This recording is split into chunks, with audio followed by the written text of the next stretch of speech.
Hey everyone, welcome to another episode of Hometown History. I am Jamie. And I'm Dami. And we are refilming this episode. We were live at the Appell Center back in November of 2025, but since it was closed and not recorded live, we thought we would bring it to you now. Here's where we were, by the way. If you've never been to the Appell Center, it is gorgeous and fantastic. Gorgeous. So the title of this episode is Strand Theatre at 100. Hometown History hosts an evening of memory sharing at the Appell Center, Part 1. So yes, there will be a Part 2 eventually. This Part 1 will get into the historical context of the Strand and Capitol Theater. Of course, the founders, Nathan and Louis Appell, how the Strand helped us get through difficult times, especially during wars, and then finally famous people that ended up presenting at the Appell Center. Yeah, so we want to set the tone with the early 1920s. So in the 1920s, every York County at the time was still grappling with the devastation of the First World War. The Great War, that was the war that was supposed to end all wars, or supposedly. So here in the county, the war claimed the lives of 200 men, and that number didn't take into account the scores of men who came home maimed and wounded. The Great War particularly struck at the hearts of families. Relatives wore German uniforms across the trenches from their German-American brothers.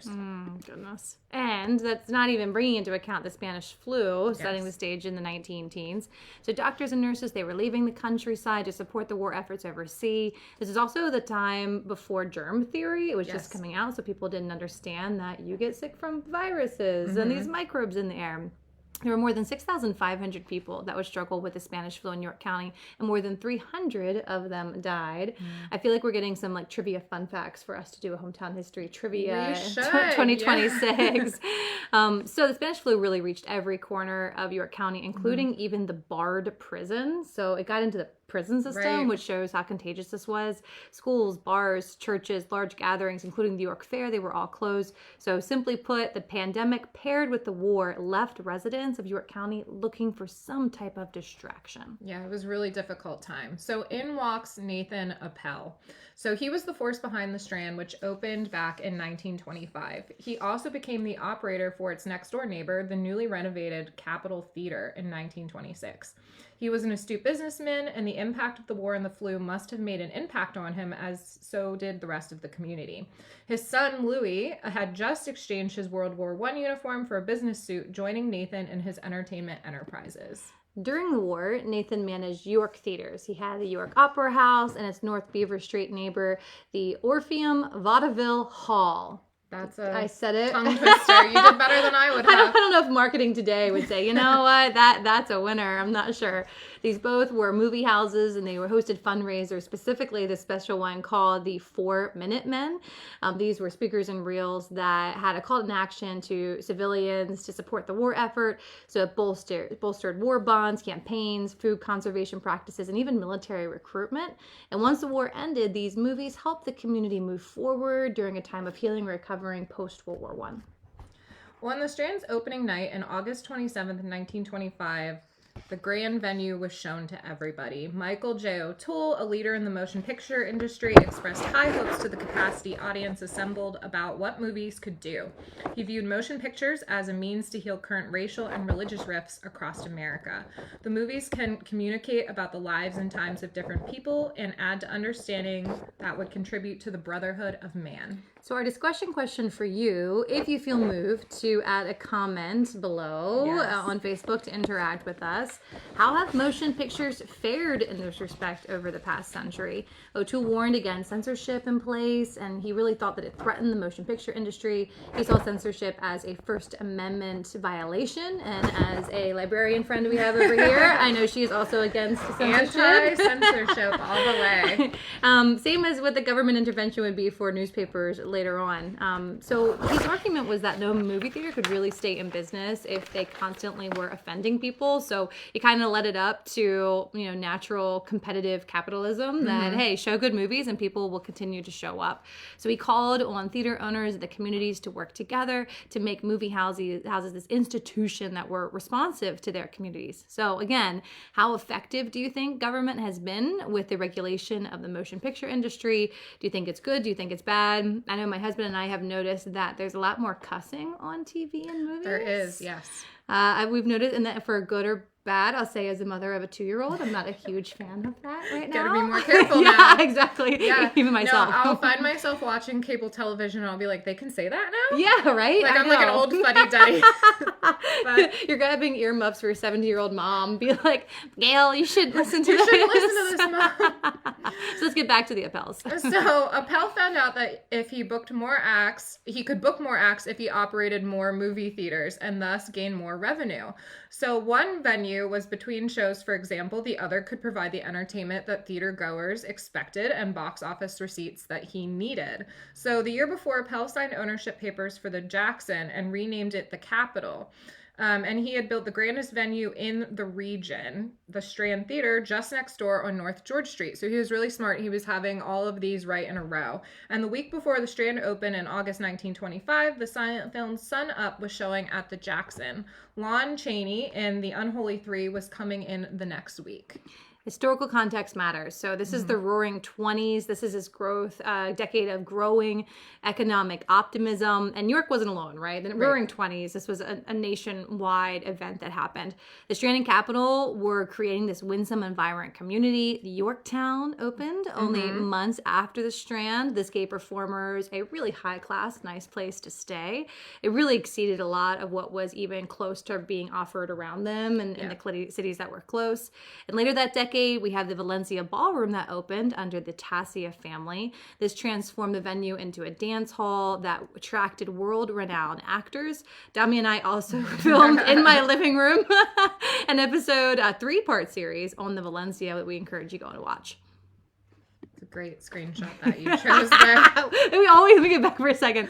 There's never a good Nope. like Dami and I, no matter what, We're one too of us expressive. one of us is always doing something just squirrely. Oh, the joys of live filming. So the fortunes of what would become of the 3 community icons. So the Strand Capitol, the Yorktown, and the Valencia would be intertwined with the story of York County over the decades and up until today. So of course we know in hindsight that the Great Depression would hit American wallets about 10 years following the end of World War I. In those lean years, the Strand and the Capitol and the other movie houses provided productive diversions in times of scarcity. But we're kind of getting ahead of the story. So unfortunately, Nathan Appell is going to die. His son Louis takes over the Appell Enterprises. And when he died at the very early age of 59, that's when, again, Louis Appell Sr., this is not who many of us know as Louis Appell Jr., he owned every theater in New York and movie houses, including in Dallastown and Gettysburg and throughout the region.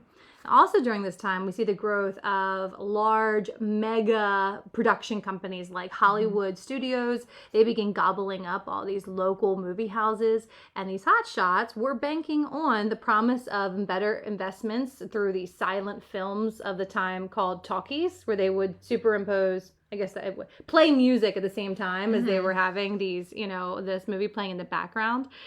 So what they ended up doing was the Appell Enterprises sold the Strand, Capitol, and New York Opera House, and other movie theaters to the Warner Brothers in 1930. Big old Warner Brothers in I New York know. County. I was kind of sad to hear that when I first, because I thought the Appells owned it like the entire time. I know. But, and one hand, it's kind of cool that the Warner Brothers thought that something was as valuable in New York County, and then somehow the Appells got it back later on. But I mean, kind of a cool part of New York history.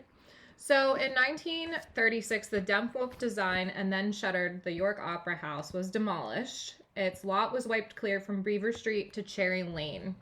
Its stage went down with the demolition, and at the same large platform that opened with Lincoln assassination, John Wilkes Booth's brother-in-law, John Sleeper Clark, in the lead, and later host of Harry Houdini and other top national acts. So can you imagine those names coming through Little York County? Harry Houdini, that'd be cool. I'd see it. I'd see him. I'd go.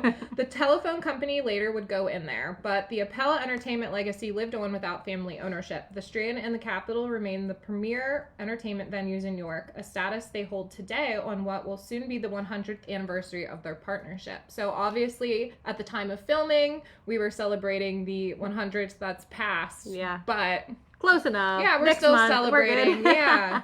So the Strand and Capitol grew as this premier York entertainment values. They had this firm base that Louis and Nathan, his dad, built before that. So not only could showgoers in the 1930s enjoy entertainment, but air conditioning, as you can see from this image, that our behind-the-scenes third hometown history historian Jim McClure and others have found over the years. He was thankful enough to really help us write the script. We used a lot of what he already has written through his column, the York Daily Record. So small shout out to him that he is able to help us really produce this to the next level. But this air conditioning allowed moviegoers to stay cool during the hot summer months. It was these long kind of getaways. I even remember going to the movies when I was a kid because we didn't have AC in my house. So we go hang out for a couple hours.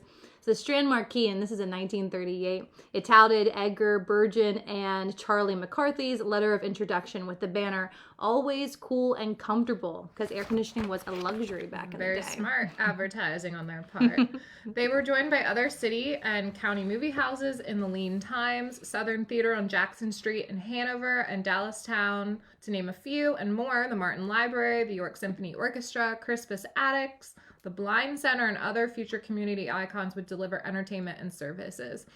So for our discussion question, we want you to comment down below stories about going to the movies in the summer for the exact purpose of, like getting out of the heat, to kill some time, get a little entertainment. So let us know if that's something you did when you were a kid. Maybe there's a special movie that you remember as a kid that you got to go and see.